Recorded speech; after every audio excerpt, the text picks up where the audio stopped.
Dira sa Hebrews chapter 13 verse number 5, ingon din itugot nga ang inyong pagkinabuhi walay pagkamalimbungon.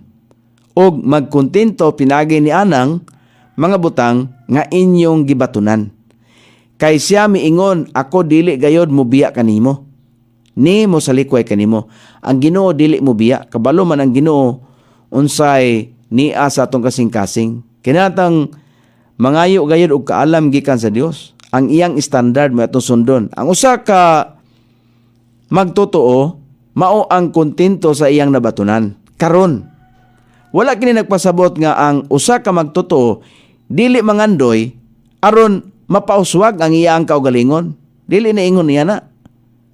Ni mulihok, ni lang mulihok kay kontento nga makakita og salapi. Dili ingon na oy.